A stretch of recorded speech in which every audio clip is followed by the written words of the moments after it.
मुक्काम पोस्ट गुगळी धामणगाव तालुका शिलो जिल्हा परभणी या पुढीलचा नवीन हवामान अंदाज। राज्यात 29 डिसेंबर 30 डिसेंबर 31 डिसेंबर 1 जानेवारी आणि 2 जानेवारी ढगाळ वातावरण राहणार आहे आणि ढगाळ वातावरण राहिल्यामुळे थंडी देखील कमी होणार आहे। 5 दिवस थंडी कमी होणार आहे। लगेच 3 तारखेपासून 3 जानेवारीपासून परत थंडीला सुरुवात होणार आहे।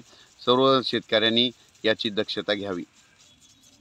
राज्यात 29 डिसेंबर ते 2 जानेवारीपर्यंत ढगाळ वातावरण राहिल्यामुळे राज्यामध्ये काही ठिकाणी कुठेतरी भागात तुरळक पाऊस पडणार आहे। हा पाऊस पूर्व विदर्भातच फक्त पडणार आहे।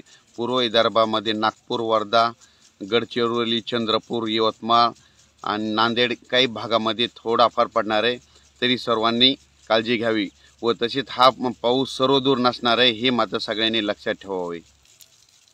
तसेच 3 जानेवारी नंतर राज्यात परत धुई येणार आहे। तरी सर्व द्राक्ष बागायत शेतकऱ्यांनी आपण आपल्या फवारणीची तयारी ठेवावी व फवारणीसाठी बुरशीनाशक मारून आपण आपल्या बागेचे संरक्षण करावे। ढगाळ वातावरण असल्यामुळे हरभरा पिकावर अळीचा प्रादुर्भाव वाढणार आहे।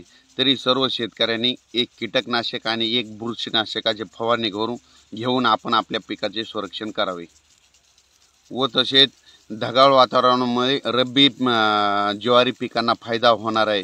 तर ज्वारी पिकासाठी ही ढगाळ वातावरण पोषक राहत असते।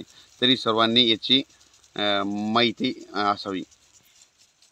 वातावरणामध्ये जर अचानक बदल झाला तर लगेच मेसेज माझ्या यूट्यूबच्या चॅनलमधून व तसेच माझ्या व्हॉट्सअपच्या ग्रुपमधून तेच मेसेज दिला जाईल। याची सर्वांनी